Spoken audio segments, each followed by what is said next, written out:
Ya, saatnya kita langsung membahas dengan tema paradigma baru cegah radikalisme. Bang Kohar, seberapa penting akhirnya media Indonesia mengangkat topik ini di dalam editorialnya pada pagi hari? Ya, kita melihat begini, tren menuju radikalisme itu selalu meningkat dari waktu ke waktu. Apalagi setiap ada hajatan politik, apakah itu pemilu, pemilihan presiden apalagi, maupun pilkada. Nah, bahkan pilkada Jakarta waktu itu menjadi tonggak bagaimana peningkatan yang eskalatif. Trennya dari begitu ya selalu kalau ada pemilihan ya? Jadi sebelum ribut-ribut pilkada DKI Jakarta, sebelum ada kasus Ahok, itu tingkat persentase intoleransi, ini kita bicara intoleransi dulu sebagai embrio menuju ke arah radikalisme, itu angkanya di 13,7%. Tetapi pasca peristiwa Ahok itu 1 tahun kemudian itu langsung meningkat drastis menjadi 30% lebih. 2 kali lipat berarti. Tahun berikutnya meningkat lagi. Nah, willing radikal, mereka-mereka yang berkehendak untuk radikal, artinya orang-orang yang memang sebetulnya belum berbuat radikal, tetapi mau apabila ada kesempatan untuk berbuat radikal, itu juga meningkat dari waktu ke waktu. Angkanya sampai pada tahun lalu, akhir tahun lalu, ini menurut survei LSI, itu 11%. Naik dari 7% menjadi 9% menjadi 11%. Nah, eskalasi itu akan meningkat lagi setiap ada event-event politik. Bahkan intoleransi di bidang politik itu angkanya sudah 59% lebih. Artinya kan ini sebuah hal yang sangat mengkhawatirkan. Apabila proses-proses intoleransi ini dibiarkan dan kemudian menuju ke proses radikal, maka kita tidak akan pernah tahu apa yang akan tercapai kemudian di kemudian hari. Lawang kemarin saja kita saksikan ada Pak Wiranto bisa dengan mudah ditusuk. Iya, itu sangat mengagetkan masyarakat. Kemudian hanya oleh 2 orang. Artinya untuk melakukan sebuah teror, untuk message, untuk pesan tentang teror kepada masyarakat, mereka cukup dilakukan oleh 2 orang. Dan ini kan luar biasa. Ini bisa menjadi presiden buruk juga ke depannya apabila tidak segera diatasi. Nah, mengatasinya pun juga tidak boleh sembarangan. BNPB kemarin mengatakan, BNPT maksud saya, penanggulangan terorisme, mengatakan bahwa tidak boleh dengan menggunakan stigmatisasi. Karena stigmatisasi atau cap atau labeling itu justru akan menjadi bumerang. Ya, kita setuju dengan itu, bahwa stigmatisasi atau cap diarahkan kepada kelompok tertentu, agama tertentu, atau orang dengan simbol-simbol tertentu, itu otomatis dia radikal juga tidak betul. Itu tidak boleh ya? Tidak itu boleh. Harus dihindarkan. Itu justru akan menjadi bumerang. Yang paling penting adalah berdeteksi dini. Lalu paling tidak menyentuh akar masalah, akar persoalan. Apa itu? Salah satunya adalah ketidakadilan. Itu yang disebut di editorial. Nah, sudah ada Pak Syahril di Jakarta yang juga akan memberikan pendapat dan opininya. Kita akan dengarkan kira-kira apa paradigma baru untuk mencegah radikalisme yang akan disampaikan oleh Pak Syahril. Pak Syahril, selamat pagi. Selamat pagi. Iya, bagaimana? Barunya itu yaitu tadi yang disampaikan oleh Bapak tadi, yaitu keadilan. Oleh karenanya saya mengharapkan kebijakan-kebijakan pemerintah, khususnya di bidang ekonomi, itu harus merupakan kebijakan yang melahirkan Pancasila itu dalam bentuk nyata. Dalam bentuk nyata artinya apa? Kebijakan itu dapat benar-benar meyakinkan anak bangsa ini bahwa Pancasila itu bisa mensejahterakan rakyat, bisa mempersatukan rakyat ini. Itu yang pertama. Yang kedua, saya mengharapkan merangkul para ulama-ulama, para pendeta kita ya. Caranya bagaimana? Adakan seminar khusus membahas mengenai Pancasila. Ya, di mana Pancasila itu adalah wadah dari semua nilai-nilai ajaran agama di Indonesia ini yang dianut oleh Indonesia, apakah Islam, Kristen, segalanya. Jadi adakan seminar, undang mereka. Kemudian mereka itu dikasih bonus di daftar mereka. Jadi kita mengetahui siapa mereka itu ya.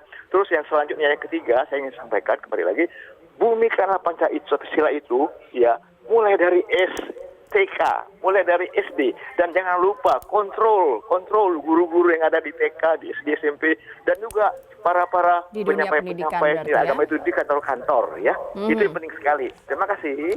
Oke, terima kasih Pak Syarli dari Jakarta. Jadi ada beberapa poin keadilan ekonomi, lalu kebijakan juga harus meyakinkan, merangkul pemuka agama dan juga kontrol di dunia pendidikan. Kita akan ngobrol juga sebentar lagi selepas jeda pariwara berikut ini. Tetaplah di Editorial Media Indonesia.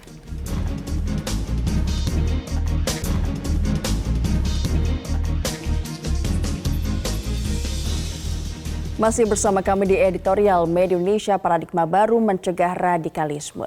Beberapa saat yang lalu, Presiden Joko Widodo juga pernah menyampaikan dalam rapat terbatas bahwa ia juga melemparkan wacana untuk mengubah istilah radikalisme dengan manipulator agama sebagai salah satu solusi. Ya, ini seberapa signifikan? Wacana awal ya. Tentu ini istilah yang masih debatable ya, karena boleh jadi itu bisa dipakai karena orang-orang yang melakukan serangkaian aksi-aksi ekstrim itu adalah mereka memanipulasi ajaran-ajaran agama. Tetapi kan sumbu dari persoalan radikalisme itu kan bukan semata-mata agama.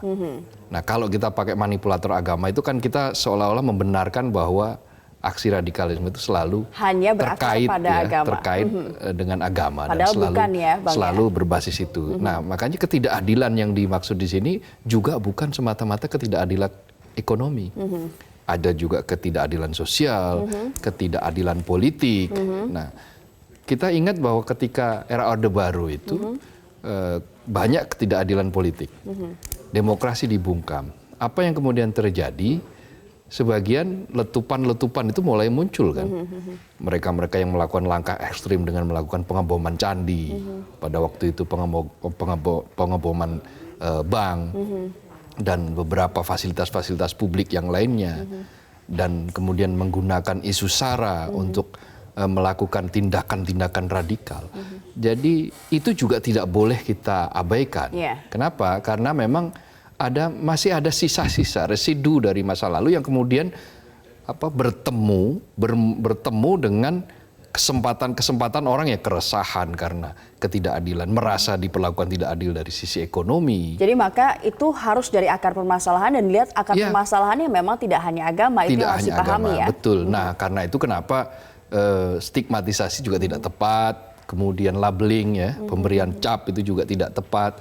Yang paling penting itu adalah terus-menerus untuk menggait semakin banyak komunitas. Apakah itu komunitas yang terkait dengan agama, komunitas yang terkait dengan budaya, sosial, itu akan lebih efektif. Selama ini sudah dilakukan, tapi apa yang kurang dan apa yang kurang menggaungkan aksi mencegah radikalisme? Ya, karena begini, sistem yang dilakukan misalnya deradikalisasi dan seterusnya itu belum menyentuh pada persoalan-persoalan yang betul-betul mendasar. Misalnya begini, ada kita temui inisiatif-inisiatif yang dilakukan oleh komunitas, tetapi ini skalanya masih kecil-kecil. Dan itu mereka biasanya jauh dari jangkauan negara. Artinya negara tidak masuk di situ. Mereka betul-betul karena keinginan bahwa mereka ingin membuat simpul-simpul yang lebih damai, maka mereka mencoba untuk mempertemukan pihak-pihak yang dulunya keras, radikal, kemudian dipertemukan dengan orang-orang dengan korban-korban yang akibat aksi-aksi ekstrim masa lampau yang kemudian menderita kepedihan yang teramat sangat hingga saat ini keluarganya. Nah, menumbuhkan empati kepada manusia, lalu melihat secara nyata bahwa kalau itu menimpa saudara kita bagaimana dan seterusnya, bagaimana rasanya, itu akan lebih efektif. Tetapi sayangnya itu baru dilakukan dalam skala-skala kecil oleh komunitas-komunitas yang memang tidak diinisiasi oleh negara. Jadi kurang mengolah rasa, empati itu juga penting sebenarnya harus dilakukan. Betul, jadi negara itu dengan aparatusnya yang ada, dengan alatnya yang dimiliki, itu bisa semakin banyak merangkul komunitas. Apakah itu komunitas agama, komunitas kelompok-kelompok misalnya dari pesantren, komunitas-komunitas yang lain. Dari dunia pendidikan dari juga dunia penting pendidikan. ya. Dengan merangkul komunitas maka ya itu akan lebih meminimalisasi Lebih aksi-aksi masif ekstrim. juga aksi Akan lebih deradikalisasi. masif. Ya, Betul. oke, terima kasih Bang Abdul Qahar telah bergabung bersama kami Ya. di editorial Media Indonesia dengan tema paradigma baru mencegah radikalisme. Dan pemirsa, akar persoalan itu sejatinya sudah dikenali dengan baik oleh pemerintah. Namun persoalan ini belum dapat diselesaikan dan dituntaskan secara komprehensif dengan pendekatan baru yang lebih substantif tersebut. Dan kita percaya pencegahan serta pemberantasan paham radikalisme akan membawa hasil yang lebih. Saya Ajeng Kamarati. Terima kasih, selamat pagi dan selamat berakhir pekan untuk Anda.